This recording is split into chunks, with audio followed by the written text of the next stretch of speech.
Yes, everybody, yes. Welcome back, everybody, to another hot episode of a very special podcast. This is the podcast in which we talk about all of your favorite TV series from yesteryear, and then we discuss them over a glass of wine. Ooga, yes. And I'm Patrick M. Dunn. Perhaps you know me from the previous episodes. And I'm joined here, as always, tonight by Christmas Cat, Halstead, the author. How are you? Welcome. I am good. I'm a little sensitive to light right now, though. Oh, yeah, you're just getting over a migraine. You had a rough night. Yeah, it was bad. I had an aura, and I never get a migraine aura, so... Ooh, an aura. Sexy. Sounds sexy. Did you put a wet rag over your forehead? No, I just laid in the dark, and I listened to an episode of The Facts of Life, Ooh. And then they were talking about cheesecake, and I had to take a screenshot because this is, ridiculous. Maybe what you should do the next time you have a migraine or just a headache, play the YouTube videos, the ASMR videos, but I just listen to the audio. Yeah. And I don't know, sometimes the weird soft talking voices and the sound of weird keyboards clicking and pens tapping on tables, sometimes that eases me and I forget there's a shitty headache going on. I'll listen to an old TV show just because it's the kind of thing you don't have to pay attention. Yeah. Throwing an old Boy Meets World. And I can close my eyes and focus on that in my head, the fact that it's dark, but I still see a flashing light. Yeah, maybe you can throw in that episode of Boy Meets World where Corey gets bit by a dog and he thinks it's a werewolf and he's getting pubes and now he thinks he's turning into a werewolf. Oh, he's a familial... Oh, Corey Matthews. I just watched that one, by the way, the other day, so it's fresh in my mind. Of course. Add it to the list, Kat Halstead. Add it to the list. Add it to the list. I don't know, we might have to do it for Halloween. Was it a Halloween one? I can't remember. I don't remember. I don't think Boy Meets World actually had an official Halloween episode. So maybe we'll do Wolfman Winter this winter, and we'll just do Wolfie-related things, and we'll just throw that episode in there. How do you feel about that? Oh! Maybe. We'll see. You never know what we're going to do. We don't know what we're going to do. Yeah, speaking of stuff to do for a month, it's officially Christmas season. I can't believe we didn't even mention that at the top of the hour, girl. What are we doing? What's wrong with us? It's officially December. Sleigh bells are ringing. Yes. Jingle bells are jingling. It's holly jolly time. Yeah. It's been Christmas in your world for the last month and a half. You've been just dipping it in with Hallmark movies, but... Hey, November 1st, I start watching those Hallmark movies. I'm good. I wait until after Halloween. Hey, can I drop some hot knowledge right now that I just realized yesterday? Okay. I realized yesterday that... Go for it. I don't actually have the Hallmark channel. Really? Yeah. So I've been watching Lifetime movies, and then I was like, oh, I'm going to watch this Hallmark movie. And I was flipping through my my basic cable lineup, and I realized I don't actually get that channel. So I have to I'm gonna have to use a weird Comcast app, or I'm gonna have to just watch the random free ones that they allow you to watch on the Hallmark app. Oh my god, which one were you trying to watch? I don't even know. You're I just want to watch one. I just popped two Benadryls, and I just wanted to hear the sound of Candace Cameron Bure or Lacey Chabray's voice, maybe, just to lull me to sleep. Ooh, I've got a new Candace one to watch. Actually, I have a new Lacey and Candace one to watch. They're still on my DVR. I haven't gotten to them yet. Oh, are they in it together, or is this No, they both did new ones, though. Okay, well... they both look really good. They're ones I'm really looking forward to. Maybe next year they'll do it.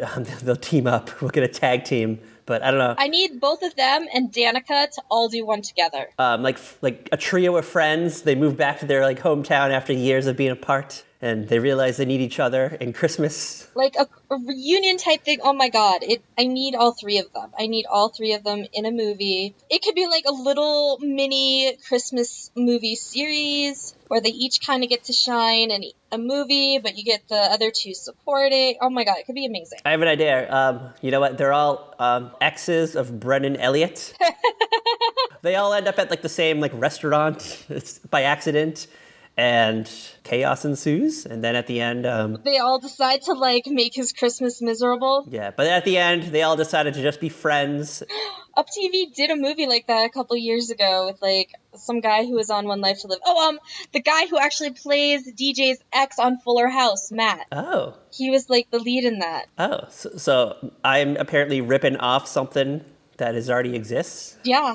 Well, it hasn't been Christmasified yet, though, has it? It was a Christmas one. Oh. Well, I don't know. We'll have it be a middle of the summer, Christmas in July or something. I don't know. Mix it up. I'll send you the link. All right, send me the link. Maybe you know what? Maybe I've seen it, and I'm just this is just me recreating it in my mind, but with Candace Cameron Bure, Lacey Chabray, Dana McKellar and Brennan Elliott. Yeah, maybe. How about a remake? We'll do a remake.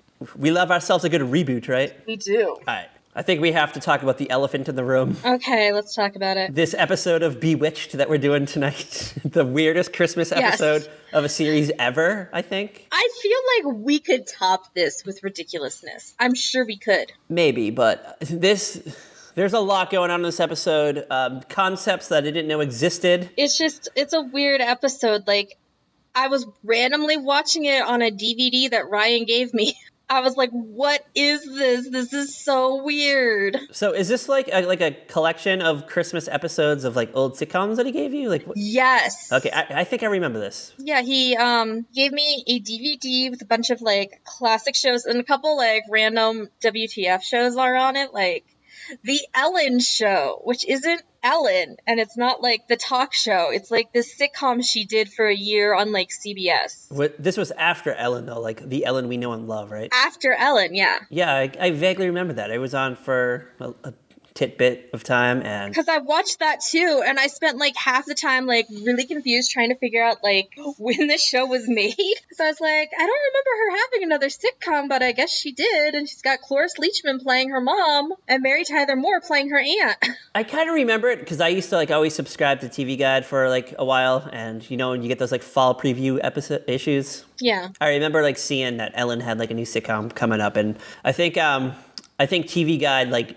In their preview, they were like, skip this, you can skip this, it's not good. Don't worry, you're not missing out on anything. You're okay here. I feel like it probably like came out around the same time as like Gina Davis had a sitcom. Like I feel like that might have been like the same season. Maybe early 2000s. Yeah, and like maybe like another Jenna Elfman sitcom that wasn't Dharma and Greg, maybe. Yeah. I feel like it was that time in America where it's just like... That time, yeah. Yeah, like let's get all these fun ladies from the 90s back into one room. Yeah, the DVD also had an episode of The Nanny, Roseanne, Cosby Show, That 70s Show. So it's a wild mix of TV on this DVD. Yeah, I feel like Bewitched doesn't belong on this DVD for some reason. Like, there was another, like, old one. I don't remember what it was. The DVD's in the other room. I don't feel like getting up and going and getting it. We'll add it in the show notes. Maybe you can tweet a pic of it, and at Very Podcast, we can look at the back of the box. You know I will. We'll forget, but we'll just say we did it. All right.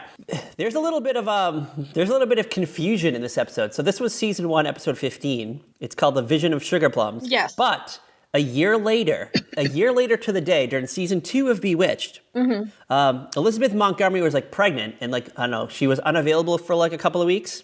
They just decided to like repeat the episode, but have it be a flashback when the main characters, Darren and Samantha, are like reading a letter from the orphan that's in this episode. And they're like, oh, remember the orphan? And they had like a flashback and just replayed the whole episode. And they colorized the whole thing, and yeah. That's why we were if you listen to last week's episode, we were confused if it was season 1 or 2.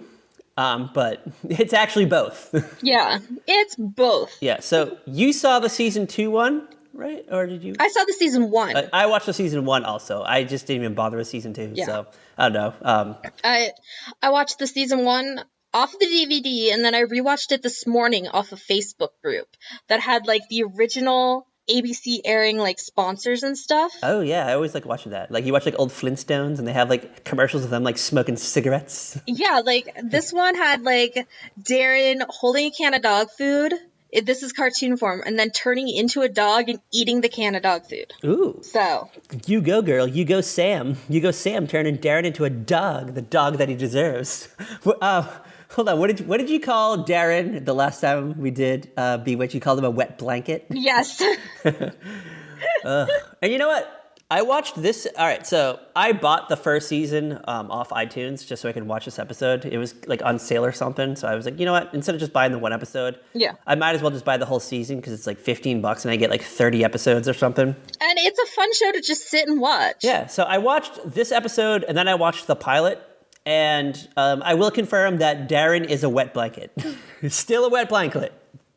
Still a wet blanket. Forever and always. He's extra wet blankety in the pilot. Mm-hmm. He's a little bit less wet blankety in the episode we're doing tonight. But Darren is still questionable. Once a wet blanket, always a wet blanket, right? Yes. All right.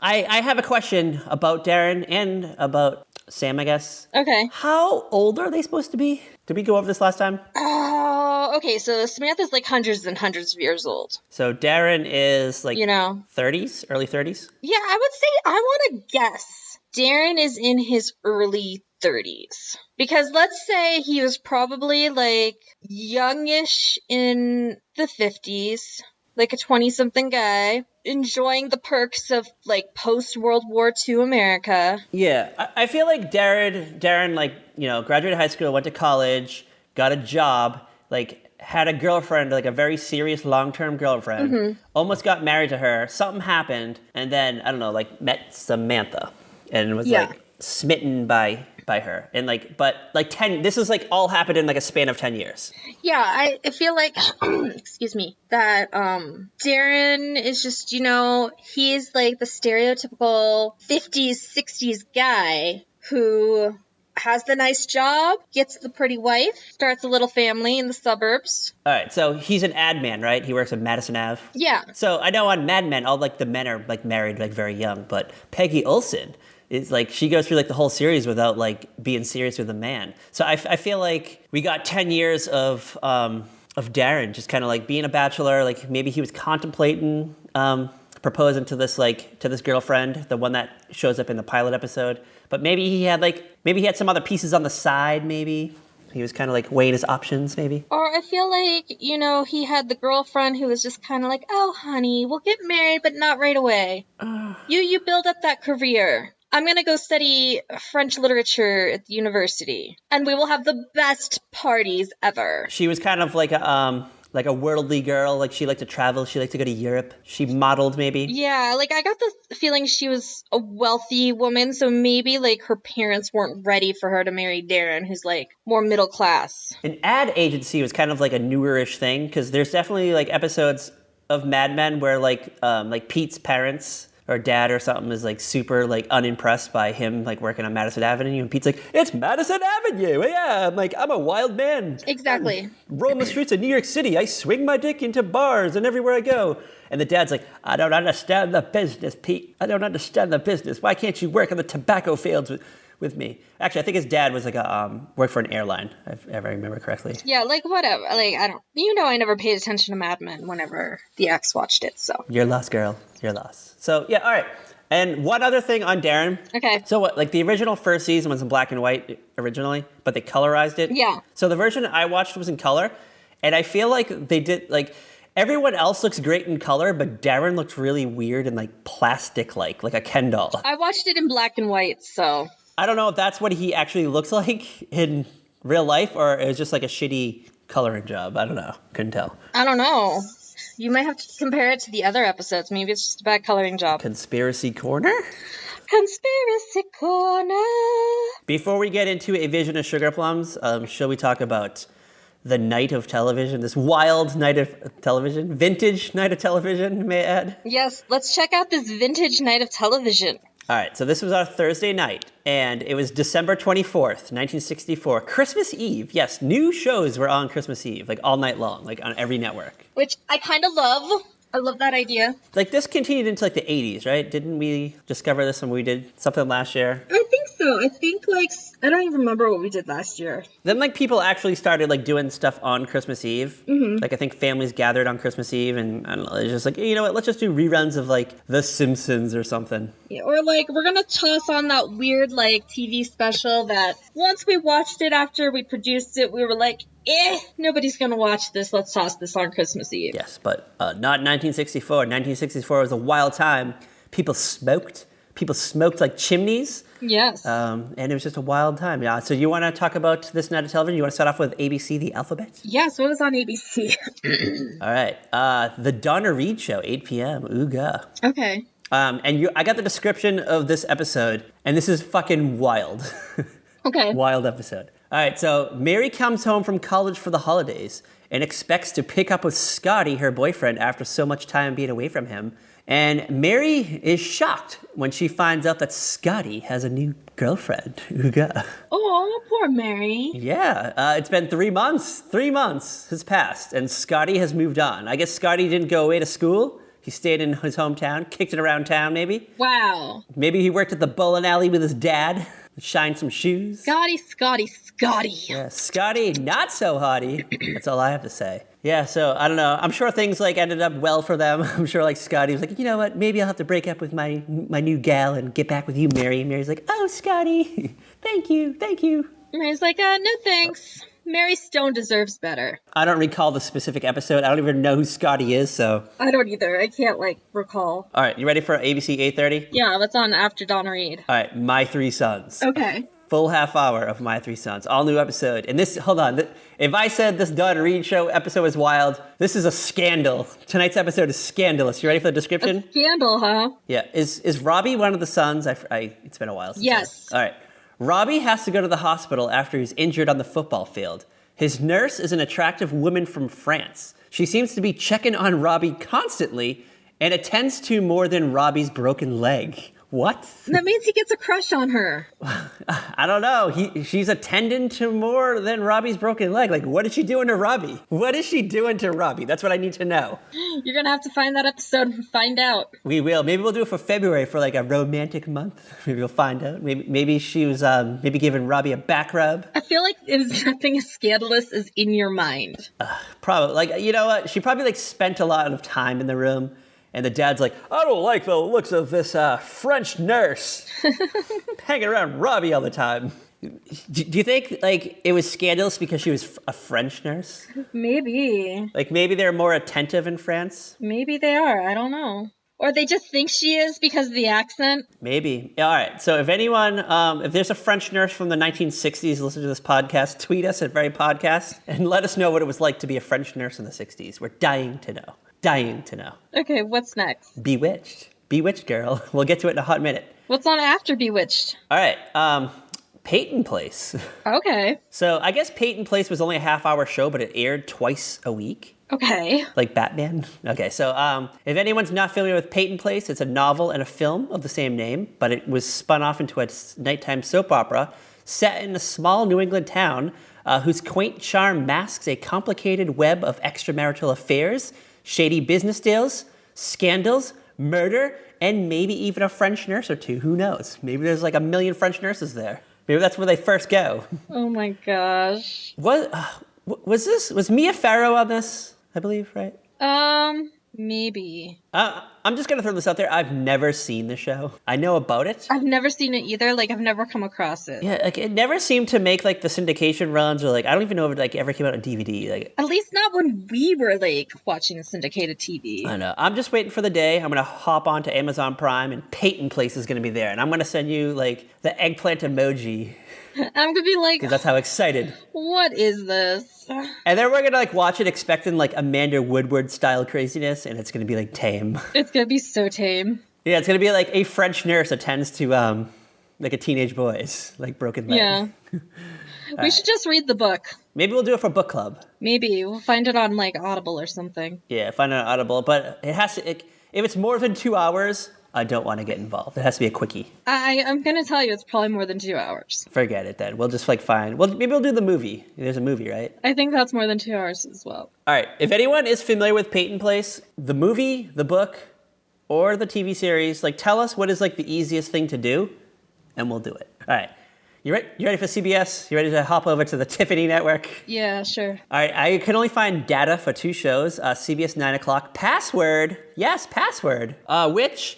I believe Password, like classic Password, is on Amazon Prime, and it's a hoot. I will tell you that. It's a hoot. Okay. So Password was 2 contestants, each teamed with a celebrity partner. They compete in a word association game. Oh, yeah. One player tries to guess a word based on clues offered by his or her partner. The game is timed, and if the clue giver inadvertently says part of the word, a buzzer sounds, and that round is lost. And then when the time is up, the team with the most points wins, and the non-celebrity contestants wins cash. Yes, they go home with cash. It's like $100 maybe they win, and they go home and I don't know, it's probably like they're set for life at that point, right? I mean, cash is nice. Yeah. You have Amazon Prime, right? I do. All right. You got to go on and just like watch all, like they have like a whole like game show section, yeah, category, and it's like all old game shows. It's fucking great. You just got to watch them. And I love the celebrity guests because I don't know who like half these people are. Because they're not like movie stars. They're just like models and like radio personality of the time. And I'm like, I don't know who that is. You ready for CBS 9:30? Yeah, it was on at 9:30. All right, have you ever heard of a show called The Baileys of Balboa? Actually, the title sounds familiar. It was a one-season wonder. It was only on for 26 episodes because it was up against Peyton Place, and I guess Peyton Place just pummeled the show in the ratings, so they had a hard time. So this show was developed specifically for the CBS president at the time, James Aubrey, because he hated Gilligan's Island. Yeah. He just loathed the concept, but he liked the idea of a charter boat. So he just wanted a show about a charter boat that just sailed around a harbor, and that was the Baileys of Balboa. It was basically like Gilligan's Island if the SS Minnow was never lost. Oh, boring. Yeah, so it's just a skipper, a captain, and I think from what I gather, different people on it. Maybe a Love Boat. I don't know. Type sort of thing where different. It was only on for 26 episodes. Well, it'd be really boring if it's just the same three people chartering the ship each week. Yeah, I don't know. So maybe they got a different set of guests every week. I don't know. I didn't feel like looking into it that too much. It was only on for a season, so there really wasn't that much information on it. So yeah. So James Aubrey, much to the chagrin of him, Gilligan's Island went on to be wildly successful, and this show got axed. So, sorry, girl. Sorry. All right. You ready to end the night with NBC? Yes, please. All right. So, just like CBS, you only have the data for 2 shows, but the first one I feel like we've talked about before, NBC at 8:30, Dr. Kildare. Ooga. Okay. This was a medical drama about a young intern deals with the life in a metropolitan hospital, starring Richard Chamberlain. Yeah. And it kind of dealt with heavy topics at the time.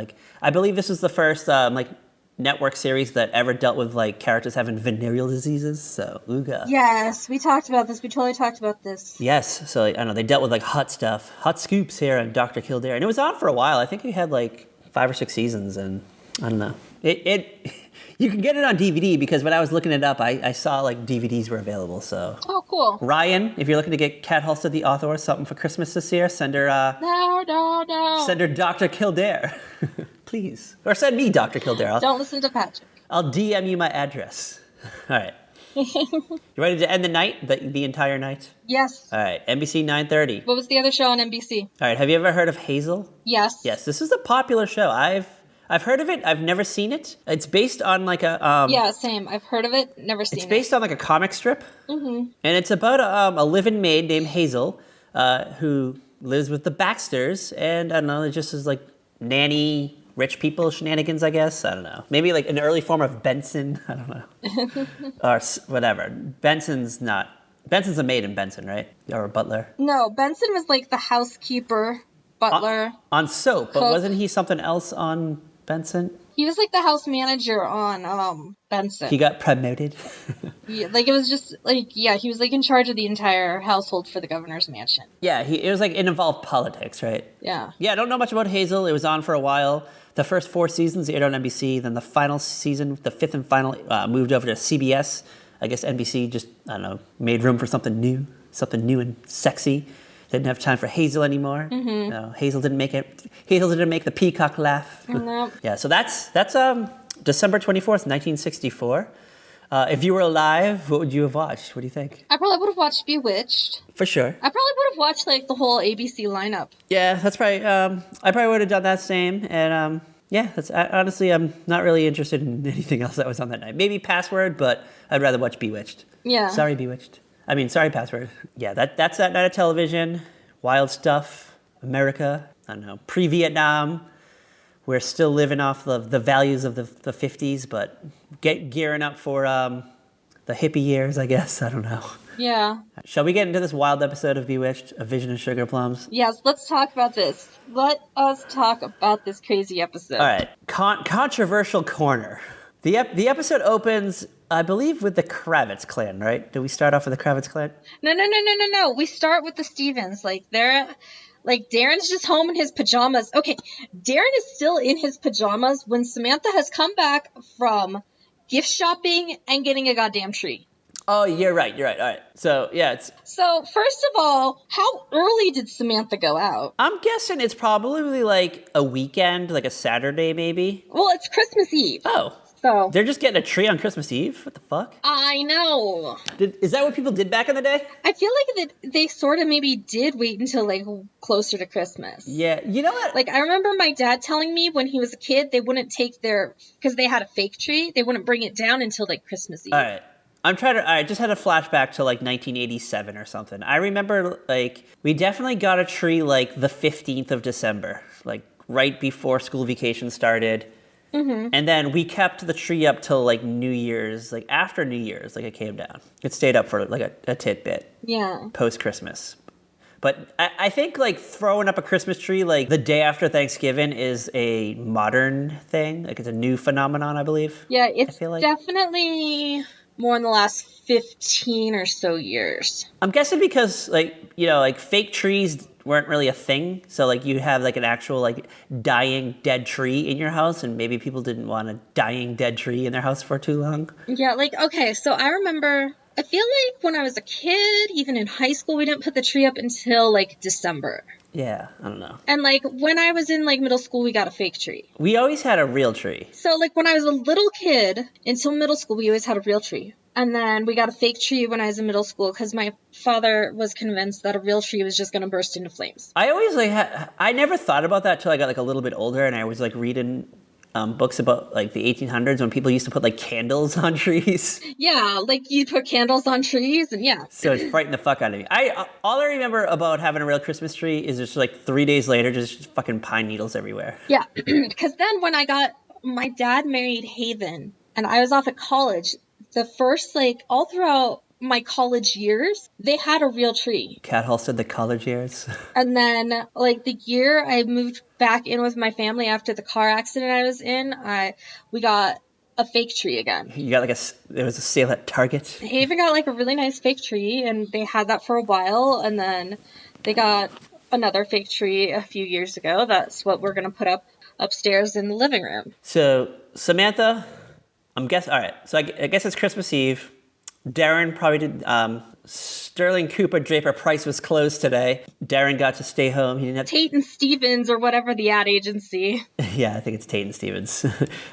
Competing with Sterling Cooper Draper Price, top competitor. Do you think they had like a Joan at their office, like Joan's nemesis? Some woman named like June. I was gonna say like I wanted to say Betty, but that doesn't work because there is a Betty on Mad Men. Harriet. Ooh, yeah, Harriet. That's such a 1960s name. Harriet Holloway. Yeah, I was trying to go for like a name that like went in that era. Do you think it could be like Joan's cousin?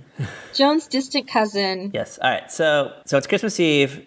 Darren probably had the day off, and I don't know, he probably worked late the night before. They probably had their wild Christmas party, the staff Christmas party where they got drunk at the office. Yeah, so Yeah. He spends the morning drinking coffee, hanging out in his pajamas, smoking his pipe, while Samantha does all the work to make Christmas happen. She goes shopping, she gets the tree, and I love what she does. Like, she sends Darren upstairs to get dressed, and she takes this little bottle brush tree out of her purse and turns it into a real tree. Yes, because I guess when she was at the tree place, The tree lot. the tree man, I don't know what to call him, the tree man was like, oh, you're going to need like a truck to get this home. And Samantha was like, no, I got it. And I don't know, she just shrunk it with magic, put it in a purse, and drove home. See, I'm wondering if she even went to a tree lot, or if she just got a bottle brush from like the Five and Dime and turned it into a real tree. She could have done that.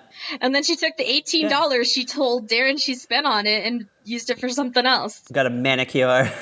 You know, like, or she got like an extra present for the kid or whatever. Yeah, bought herself a toy fire truck for the orphan. All right, yeah, so after Samantha like blows the tree up, and now it's like an 8-foot tall tree in the living room. I think this is where we cut over to the Kravitz house. Yeah, we cut over to the Kravitzes at the orphanage. Like, we get a mention from Darren that they have to go to the orphanage in half an hour. Yes, all right. And then we cut to the Kravitzes arriving at the orphanage. And at first I'm like, WTF? What is happening here? Yes, all right, so we have to talk about this. So I don't know if this was a real thing or if this is just like what the writers... It is a real thing. I looked it up. It's a real thing? I looked it up. It is a real thing that still happens today. Okay, so every year in 1964, and apparently today, you can go to an orphanage and just like pick up a random kid to borrow for their night. just to allow him to celebrate Christmas with you. Yeah, like, I guess it's for like mostly like husband and wives that don't have children do it. I guess that's what I gathered from watching this episode. yeah, like, okay, that's what I gathered from watching this too, is like, these childless couples are like, oh yeah, we would love to open our home to a child in need for Christmas. And so the Kravitzes do it, and the Stevens are doing it this year, and I just think this is actually kind of crappy. Yeah, there's a really weird kind of thing. There's a really weird throwaway line that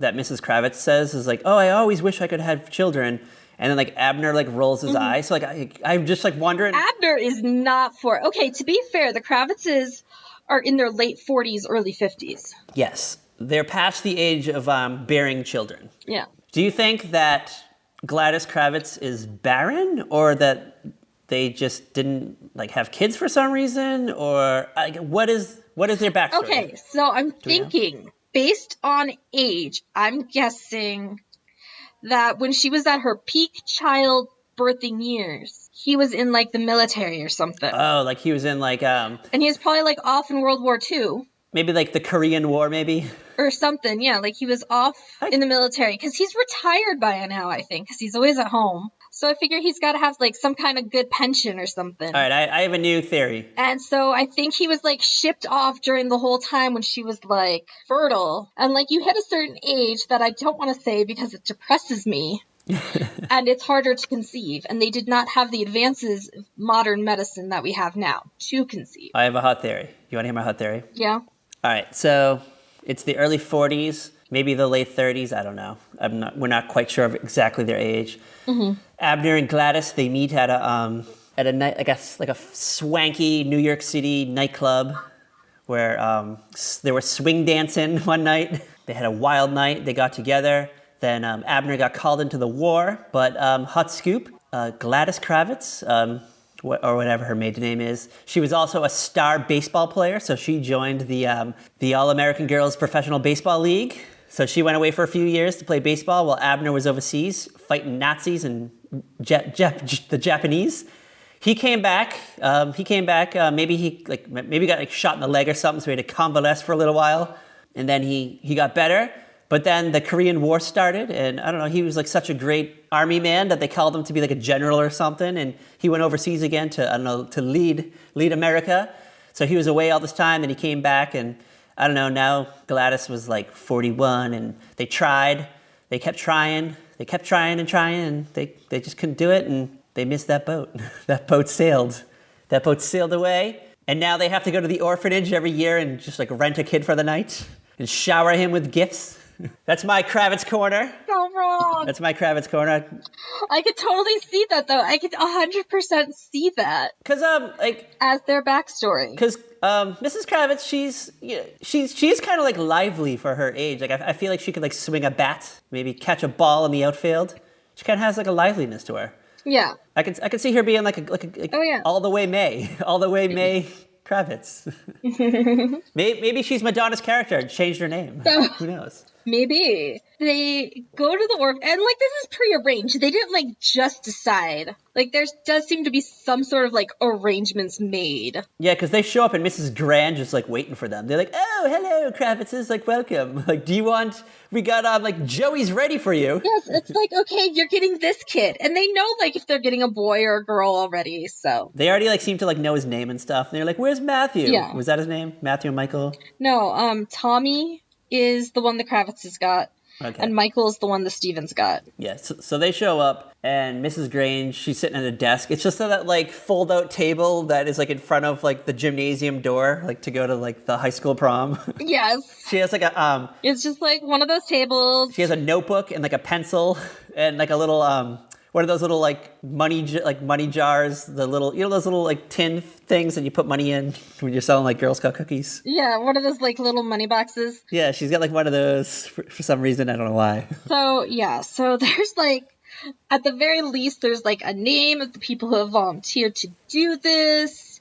and which kid they're getting. Yeah, so Tommy's like the good kid, right? He's like the well-behaved. Yeah, Tommy's like the sweet kid, and these boys are only like 7 or something. Yeah, I gathered that Tommy was like a year older than Matthew? Is that his name? Michael. Michael, I'm sorry. I knew it began with an M. I want to keep calling him Matthew, so we'll just like roll with it. So, Michael. sorry, girls. All right, Michael. All right, so I gathered Tommy was like a year older than Michael. I feel like they're about the same age. They're like really close. So Tommy was like looking forward to going like with his his foster family, I guess, for the night. Yeah, I guess that's what they're his Christmas family. I'm guessing that the Kravitz probably like talked this up to the Stevenses, and the Stevens, like Samantha's probably like, oh, we totally got to do this. We totally got to go down to the orphanage and grab ourselves a kid for the night. Oh yeah, okay. Mrs. Kravitz is totally like, okay, so I'm guessing they have to like, some organization had to like put this out at like a woman's like luncheon type club meeting thing, okay? Oh, like at their like knitting club or something. Yeah, like at the like whatever like kind of charity club thing these women are involved in. So Mrs. Kravitz and Mrs. Stevens are like, oh yeah, we don't have kids. We would love to open our home for a night or two, whatever. Give these kids a Christmas. It's better than spending it in the orphanage. I gather the Stevens probably signed up for this like really late because they get like the troubled kid. They get Michael, who's got like, yeah, he's been there the longest. Like no, he's like 3 families attempted to adopt him, but they like one family like returned him, is what they say. Yeah, like 2 families returned him. Yeah, like he's like the kid from Problem Child. He's Junior Healy.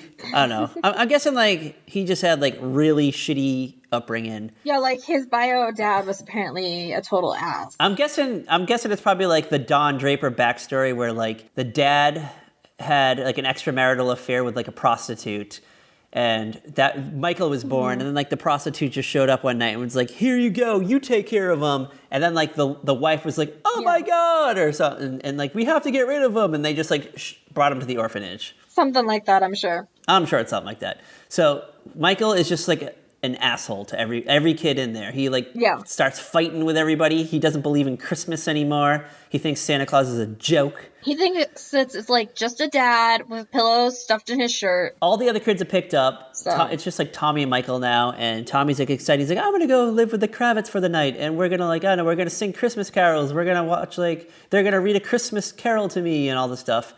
And Michael's like, this is stupid. Like, Christmas is dumb. Like, Santa's not real. And Tommy gets pissed and, like, clocks him in the face. Just, like, punches him right in the face.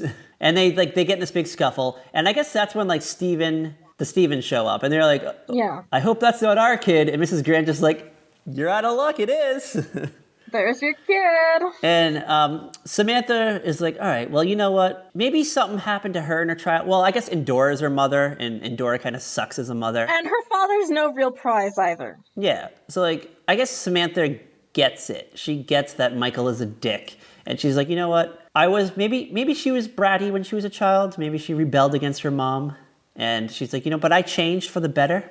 Maybe I can make a difference in this kid's life. So I'm all for taking him home, because I think like Darren is like ready to back out for some reason. Doesn't he have like second doubts? He has doubts. He's like, this kid is trouble. Yeah, he's like, that's what Mrs. Grange says. Yeah, but Samantha's like, let's just give him a chance. Let's just take him home. So they take him home. They get back to the Stevens house, and I don't know. He's a jerk like right off the bat. Yeah. No surprise there. I guess Darren is gonna dress up like Santa Claus. Like back in the day, read and seen is correct. Like the dads would dress up as Santa. Go into the living room and like put the gifts under the tree. Yeah, put the gifts under the tree. And that's why there's the song, I Saw Mommy Kissing Santa Claus. I never knew that. Ooh. And all that stuff. Fun fact. Fun fact Friday here at the podcast. Like, where do you think, like, why do you think the kids saw Santa in the house? What you were supposed to do is like wake up your kids and then like have them like look out their bedroom door and see Santa Claus put gifts? Is that like what was supposed to happen back in the day? I guess so. Okay, well, yeah, so Samantha is in the room with Michael, like reading him Tom Thumb. Yeah, of all things, that's what she's reading him. I know, like they couldn't even like get like Charles Dickens' A Christmas Carol or... Nope, she went with Tom Thumb. She's in Tom Thumb, and he like falls asleep. Darren throws like little pebbles at the window to grab Samantha's attention, just to be like, hey, I'm ready now. Yeah. Samantha just like wakes him up, And she's like, oh, I heard something outside. And he's like, I didn't hear anything outside. And then he made some noise like downstairs, and she's like, oh, I hear some noise downstairs. We should go and investigate. I love that, potentially it could be like someone breaking into the house, but it's like, hey, let's just grab like this like 7-year-old boy and like let's go investigate like with the strange noises downstairs in the living room. I spend a good chunk of my free time with my nephew investigating why there's noise upstairs. Like, that's one of his favorite things to do. He'll be like, Aunt Cat, we have to go investigate. Is it like a house creak? Like the heat turns on, so like something shakes? Like something creaks, or like we hear footsteps, or the dogs start freaking out. So he wants to go up and investigate? He's like, Aunt Cat, we have to go investigate. I feel like if it's the middle of the night and you heard a strange noise downstairs, I feel like you would grab a baseball bat, or maybe like go find your husband to go investigate while like you lock yourself in the closet. And there are no husbands in this house. I'm talking about the show though, like in Bewitched. Yeah, but she's also like, she says Darren is in the village. Oh yeah, like I don't know. He had to go get eggs for the eggnog. Something like that. Okay, so they go and investigate, and Michael's not impressed. He like instantly recognizes that it's Mr. Stevens. He's like, it's Darren. I'm not stupid. He's like, oh hey, Mr. Stevens. Yeah, you're wearing like a pillow under that suit, and he just shuffles back upstairs. And Darren's like, whatever, like, we failed at this. He doesn't believe in Christmas. I don't know, let's just, like, give him, like, a toy tomorrow. We'll take him back, and we'll never do this again. Fuck it. Like, we'll just actually try to have a kid, and just do that instead. Like, fuck bringing an orphan into our house. Maybe Mrs. Kravitz having better luck. And she is. She's got, like, this nice kid. Yep. Abner's having fun. Like, Abner is definitely not, like, the kind of guy who wants to be a father. Like, he would be, like, the fun uncle. Yeah, like, it was weird because Abner was totally against this, it seemed like, at first. Like, when we first saw them talking about it. Mm-hmm. But then when the kid was there, he was, like, all into it. He does not want kids of his own. He just wants kids there for the night and take them home and... Like, he's like, I can do something nice for this kid and give him a good Christmas. But I don't want to have a kid of my own. We're too old for that. Yeah, we're too old. I'm too rickety. I'm gonna be dead in a few years because you're freaking out over everything you think you see across the street when there's nothing there. Because Gladys flips out. Back at the Stevens house, Mr. Stevens, Darren like gives up, and Samantha's like, "Wait, hold on. Like, this is my time to shine. I'm magic. I'm a witch. I can do like cool things." So she goes upstairs to the bedroom, like the little spare bedroom, which is the makeshift boys' room that night. And she just like flat out tells Michael that she's a witch. She's like, I'm a witch. And he doesn't believe her. And she like makes things move with her mind, like what she usually does. She does her little magic. She wiggles her nose. She's in all black. Yep. She makes a hat appear on her head. She makes the broom come and stop. And then she drops the bomb. I know Santa Claus. Like, we go way back. Like, we're old, like, college buddies? I don't, like, I want you to know the backstory of how Samantha knows Santa Claus. I want to know, too, because Darren got really, like, excuse me, how do you know him? Yeah, like, did they date back in the day? And she was all cagey about it. She's like, oh, we're just old friends. Like, Samantha, did you and Santa have a thing back in, like, the day? Yeah, they just casually brush over this. And Samantha's like, I want you to meet Santa Claus. We're going to take you to the real Santa Claus. We're going to fly to the North Pole on my broomstick in the middle of the night. And it's at that moment that I guess for some reason Mrs. Kravitz looks out the window and she sees like the broomstick. Yeah, like, oh my god, it's like she has no reason to look out the window except to be nosy at this point. Yeah, because there's like a scene that she's like, well, I guess I'm gonna go like put the cookies by the tree, and she like walks by the window and she like purposely like moves the curtain and looks out, and we see like a weird, it just looks like a silhouette of the broom like floating over the Stevens house, and she almost faints. She grabs Abner runs over, and the broom's already like... She's like, Abner, look at the three of them! And he's like, yeah, the reindeer, Gladys. He's like totally trying to play it up for the kid. And Gladys is like, no, not the reindeer. It's a broomstick. And he looks out the window and it's already gone. So he like just missed. Yeah. But then it comes back and she freaks out again. Yeah, it comes back. Like I guess they had to go back. The Stevens had to go back to the house to maybe get a scarf or something. I don't know. But I don't know. Yeah. So now we cut over to the North Pole and they knock on the door of like Santa's workshop and this like little elf answers the door. And he's like, who's there? And she's like, it's me, Samantha Stevens. I'm here to see Santa Claus. And he's like, he's busy. It's like it's his night of the year. You can come any other night, and you have to fucking come this night. And she's like, just tell him Samantha's here. Yeah. He'll understand. And she's like, oh, the elf's like, okay. And the elf like closes the door for a minute. Then like a minute later, the door opens up, and he's like, come on in. Yeah, it's like the elf is like, okay, so Samantha's here, and Santa's like, let her in. Yeah, like, I've been waiting like 200 years for her to come back. He's like, yeah. I don't know, he like put on deodorant, maybe brushed his teeth real quick, sprayed some cologne on, combed his hair. Slapped on some Old Spice. Yeah, sent Mrs. Claus like out to do some chores so he can schmooze with Samantha. And then she walks in with her husband, her newlywed husband, and like a little boy. So he's like, oh, fuck. Yeah. Like, oh. This is what And Santa's like, so, why are you here? And Samantha's like, oh, I think just being here has solved our problem. And Derek is like, kind of like, what is happening? And I'm like, at this point, Darren, are you really questioning anything? Like Santa being real? You are married to a witch. Yeah, and you know what? And it's not like we're that far into their marriage. It's only been a couple of months, I'm guessing. Yeah. He just accepts everything at this point. I guess you have to, right? Like, that's the only way for him to stay sane, I think. Is to, yeah. Even though he's always like, don't use magic, don't use magic. So we then cut back. It's like, I guess now it's Christmas morning. Michael now believes in the magic of Christmas. He's like changed. He's a changed man. And he goes over, he sees Tommy playing outside across the street. So he like goes over and Tommy's like scared at first, but then Michael's like, no, I'm here to play with you. We're going to play with this like toy fire truck together. Mrs. Kravitz is looking out the window and she's kind of like listening in their conversation. And Michael says something about how he went to the North Pole the night before on Samantha's broomstick or something. Yeah, like he's telling Tommy like everything that happened and how he met Santa and he got him this and all that good stuff. And Mrs. Kravitz is like, oh my god, I finally have somebody who's gonna back me up on this. And she goes and gets Abner, and Abner's just there. He's just trying to drink his coffee in that little old style coffee cup. Yeah. And which is like probably about, that would take 4 cups of coffee to fill my coffee cup. You know that Abner spiked that coffee with something, because that's the only way that you can deal with Mrs. Kravitz, I think. You spike your coffee in the morning. That's the only way. You know what? It probably wasn't even coffee. It was probably like vodka and water, and he just pretended that it was coffee. No, it was like he poured it from the coffee pot. Oh, did he? Okay. Well, maybe he put some Baileys in there, some Baileys Irish cream.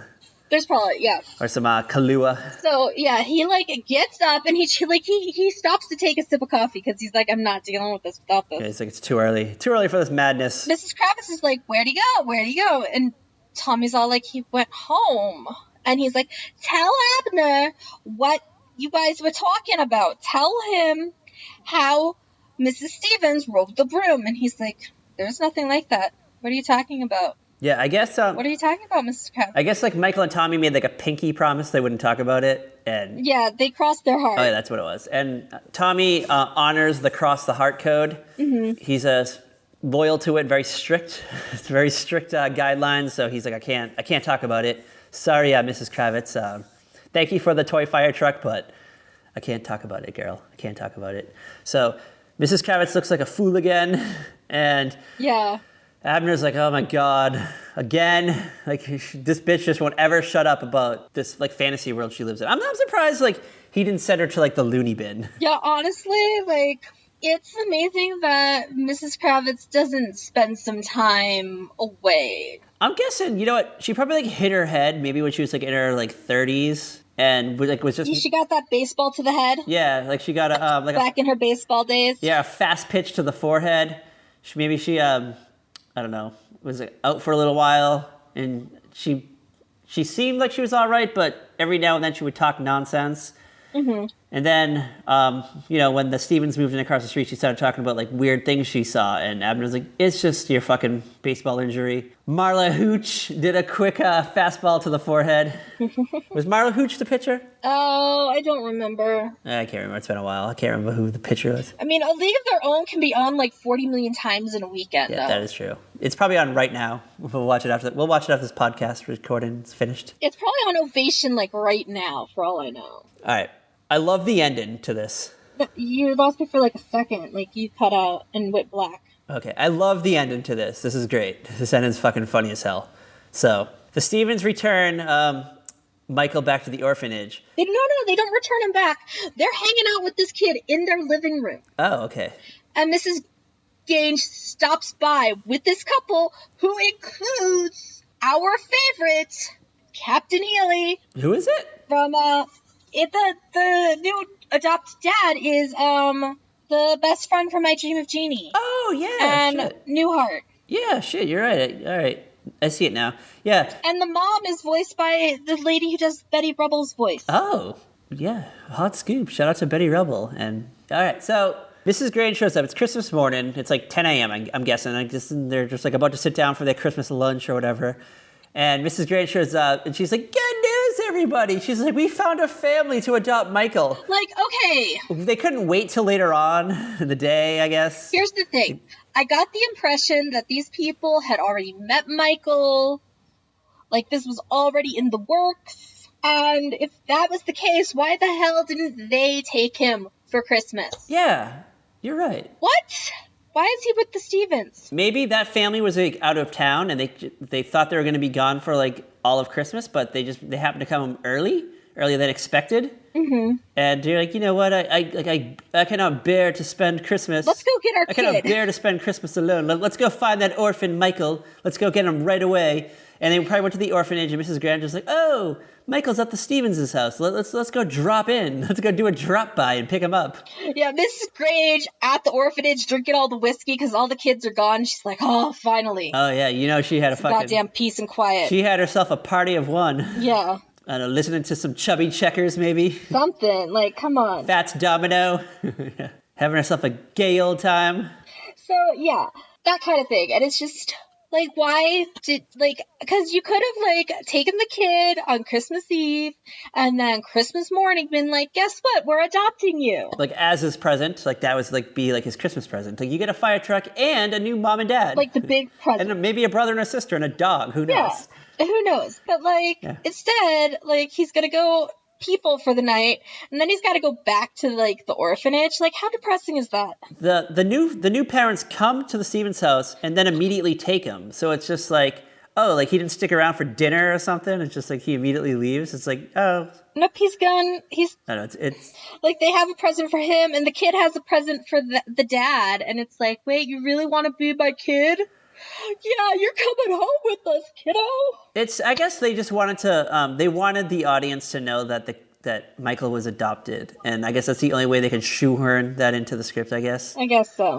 I thought, you know what, like an end tag would have been funnier, where it's like now, like maybe it's like the next day, it's like December 26th, and then like the Stevens get a phone call, and it's like Mrs. Grange, she's like, "Great news, Michael's been adopted." So it's just like weird. It's like if these people were going to adopt him, why didn't he just spend Christmas with them? Do you know why? Because he had to get the magic of Christmas in his heart first before he went to these people and then returned him.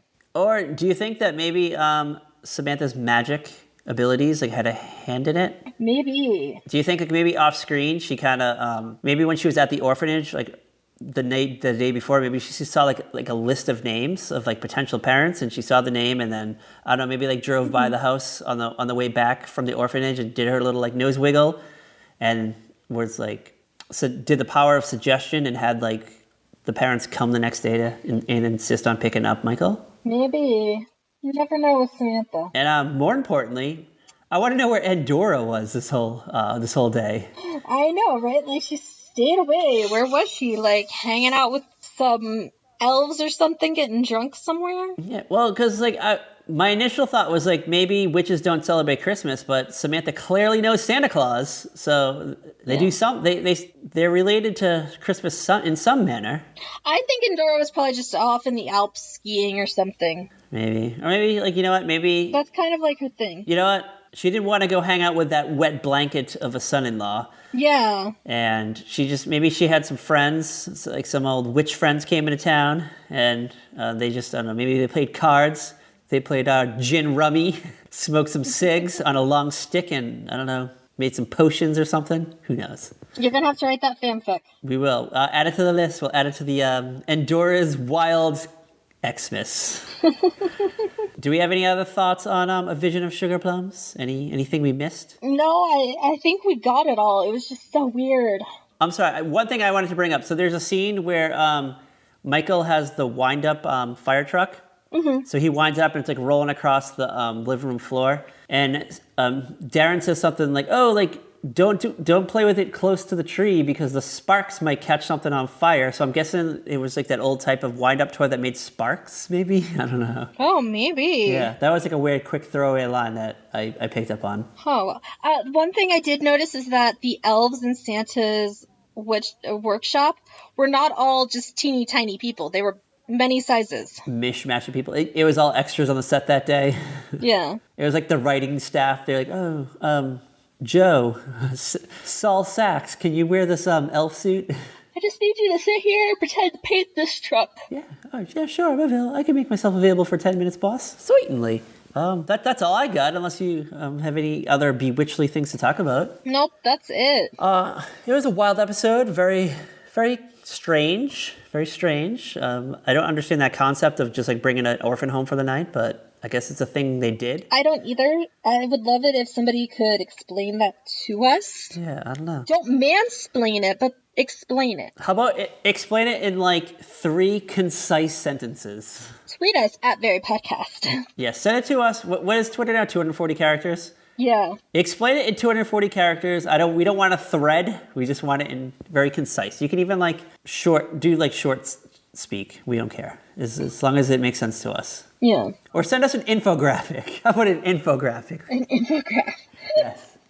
Here it is. Take all these little kids home for the holidays so Miss Grand can drink whiskey alone. All right. So that's Bewitched. Do you want to talk about next week? What we're going to do next week? You're excited for this? I am super excited for this because this is probably one of my actual favorite Christmas-themed episodes of anything, and it's one of my favorite episodes of that series. I'm so excited. Yes, and this is, I believe, the 3rd time we're doing this show. 3rd time's the charm. Yes, I guess it is. We're going back to the world of How I Met Your Mother. Yes. We're going to watch as the Lily Steals Christmas, because it's How the Lily Stole Christmas. Yes. From season 2. I know, I'm excited for it. And yeah. We get to see what the gang's up to in season 2. Mm-hmm. See what's going on in that wacky world. Maybe we'll get to go to, is it McLaren's? Is that the name of the bar? Yeah, McLaren's is the bar. Yeah, well, obviously. We will drop in there. We will drop in all kinds of places in this episode. Maybe it should be a drunk episode. Maybe it should be a drinking ep. I'm tempted, man. All right, I better log into my Google Hangout chat, and I better see Kat holding a martini glass, and have herself a nice stiff drink, because we're going to be hanging out at virtual McLaren's that night. Woohoo! Where can you follow us, Kat Halstead, the author? Where can you follow our wacky adventures? You can follow us on Twitter at Very Podcast. You can follow us on Tumblr, Instagram, Facebook at A Very Special Podcast. Do not accept imitations. Right. Do not let the lasagna man fool you. The only lasagna we like is the kind that Garfield likes. Exactly. An actual lasagna, the food. Yeah, that I actually make really well. It's a shame you're across the country and can't have any. Shout out to Stofers. We can also find us at averyspecialpodcast.com and saltyrockmedia.com. Yes, so follow all our wild adventures. And YouTube. Yep. Just search us, because, yeah. Most of our episodes are on YouTube. You can also find some fun little videos that we throw out here and there. And yes. Yeah, I don't know. Leave us a nice comment. Make Kat smile. Yeah, leave us some comments. We will reply as soon as we see them. Yeah, send us something friendly. Don't call her a bitch. She'll get mad. Yeah. Actually, we'll just laugh about it, probably. We'll just laugh about it. I'll be like, for fuck's sake. Anytime Kat gets called a bitch on the internet, I get a screenshot and I do the laugh emoji. You do the laugh emoji. I write haha. You. She's like, oh hey, guess what I'm a bitch for this week? I get called a bitch at work too. But at work I'm like, dude, I need you to like keep it down because I can hear you across the floor perfectly clearly. So that means everybody on this floor is picking you up in their calls. So let's be quiet. Yes. Pretend you're in a library and some lady in glasses is going shh to you. Yeah, that is me. I'm like, shh. A Mrs. Kravitz looking like lady going shh because you're being too loud in a library. Exactly. But that's all I got. That's all I got, girl. As always, bye. Watch the skies for broomsticks on their way to the North Pole. You dork.